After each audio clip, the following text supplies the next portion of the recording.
Ferdinand sama si Iksan, Pak. Abi sama Iksan. Sidik? Adik aku tak datang juga, Pak. Nah, kemana dia? Tak ada keterangan, Pak. Oh, baiklah. Jadi apa pelajaran kita hari ini? Biologi. Biologi. Materinya tentang sel. Sel dan komponen sel. Sebelum kita memulai apa itu sel, bagaimana apa itu komponen sel, kita harus tahu dulu sejarah dari yang namanya sel. Sel itu pertama kali ditemukan oleh yang namanya Robert Koch. Ini lagi fotonya. Robert Koch.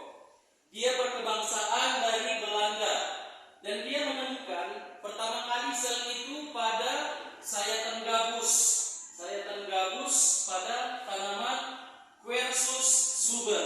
Jadi Quercus suber itu nama Latin dari tumbuhan. Jadi pada tahun 1665 Robert Koch menemukan yang namanya sel pada sayatan gabus pada tumbuhan Quercus suber. Jadi pada penemuan Robert Koch menemukan ada semacam ruangan-ruangan pada sayatan gabus tersebut, sehingga Robert Koch menyatakan bahwasanya ruangan tersebut dinamakan dengan selule atau yang sering kita sebut sekarang yaitu adalah sel. Selanjutnya di sini ada human organ sistem dari organ manusia. Yang pertama ada sistem rangka, ada sistem otot, sistem pencernaan, sistem pernapasan, sistem saraf, dan sistem peredaran darah. Sistem rangka membutuhkan sistem otot untuk bergerak. Yang jadi pertanyaannya, siapa yang menjalankan fungsi ini? Dari mulai sistem rangka, sistem otot, siapa yang menjalankannya? Yang menjalankannya adalah yang sering kita sebut namanya adalah sel. Sel secara harfiah kita artikan sebagai yang namanya unit terkecil atau bagian terkecil penyusun dari makhluk hidup. Nah, inilah bentuk sel. Ini contoh dari bentuk sel dari hewan atau bentuk sel dari manusia. Kumpulan-kumpulan dari sel itu disebut dengan yang namanya jaringan. Jaringan itu ada banyak. Nanti kita pelajari di bab selanjutnya. Jaringan itu ada banyak. Jadi kumpulan dari jaringan yang saling berstruktur dan yang fungsional disebut yang namanya organ. Jadi jaringan yang terstruktur dan fungsional disebut yang namanya organ. Organ-organ ini adalah kumpulan dari jaringan yang dibentuk oleh satu sel. Organ yang saling berinteraksi membentuk yang namanya sistem organ. Contohnya sistem rangka. Sistem rangka membutuhkan yang namanya sistem otot. Sistem otot untuk bergerak. Tanpa adanya sistem otot, rangka tidak akan bisa bergerak. Hanya tulang begitu saja, tidak bisa bergerak.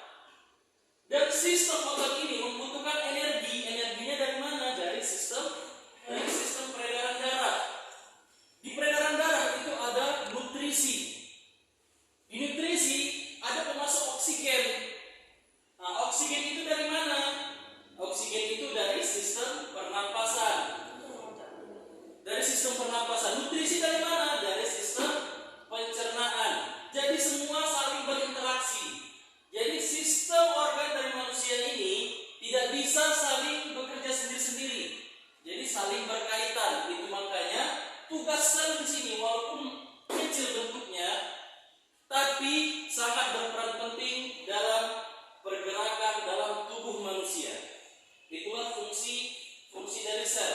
Contohnya dalam kehidupan nyata, mari kita berimajinasi. Bayangkan satu batu bata itu adalah sebuah sel, satu sel. Susunan dari batu bata yang membentuk, misalnya kita membangun sebuah rumah. Kita kan menyusun batu bata, pernah lihat rumah? Waktu membangun rumah ada susun batu bata untuk buat tembok. Nah, itulah jaringan. Batu bata yang disusun tadi itulah dia bentuk dari jaringan. Nah, batu bata tadi yang kita susun, wah, itulah dia disebut dengan jaringan. Nah, inilah dia.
sel prokariotik dan sel eukariotik.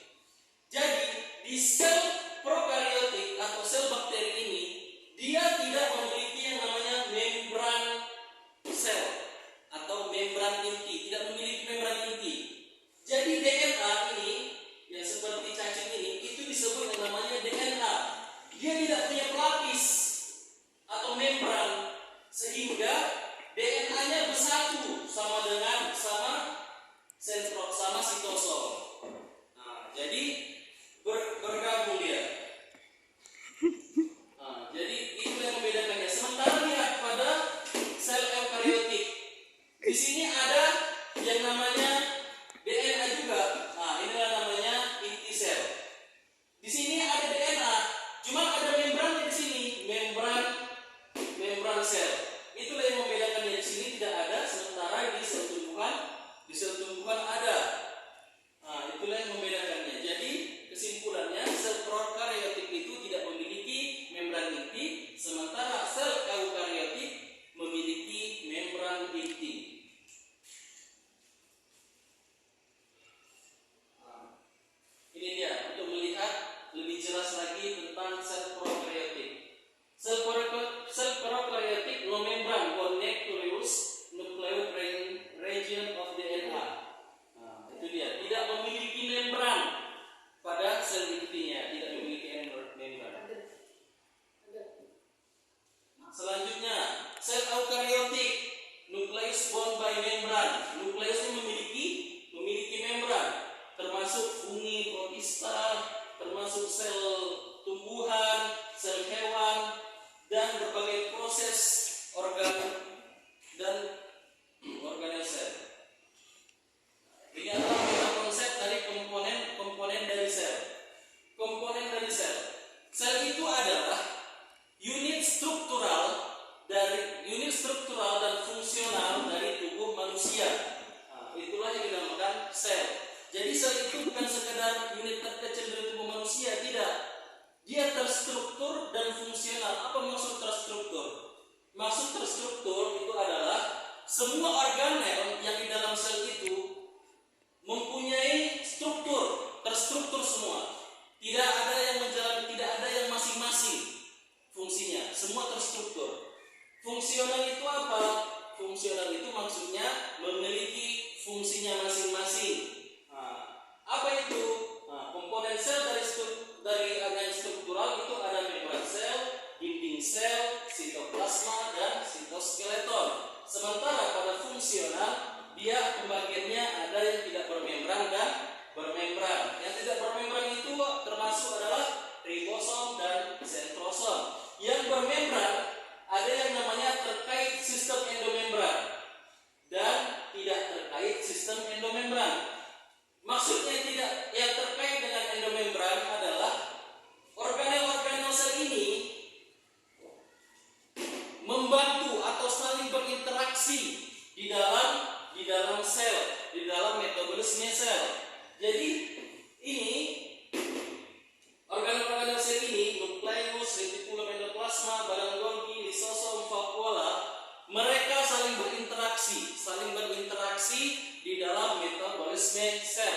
Sementara yang tidak terkait sistem endomembran itu adalah maksudnya mereka memiliki fungsinya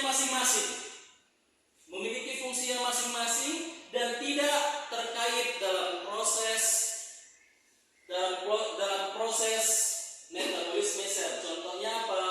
Mitokondria, kloroplas, peroksison, dan giloksison. Baiklah, untuk selanjutnya Bapak mau kalian membentuk sebuah grup, membentuk dua kelompok dan berdiskusi tentang organel sel yang ada pada sel hewan dan sel tumbuhan. Contohnya apa? Ada membran sel, ada mitokondria. Dicari fungsinya, diskusi bersama teman-temannya, cari fungsi dari organel sel tersebut dan tuliskan apa perbedaan-perbedaannya. Diskusikan bersama teman kelompoknya, dan minggu depan Bapak mau setiap kelompok mempresentasikan hasil diskusinya. Dan catatan, per orang harus ada di bukunya catatan tentang fungsi-fungsi dari setiap organel sel. Yang mana minggu depan Bapak juga akan menjelaskan lebih detailnya apa dari kekurangan-kekurangan kalian saat presentasi akan Bapak jelaskan. Baik, mungkin sekianlah untuk pertemuan kita hari ini. Kurang dan lebih Bapak mohon maaf.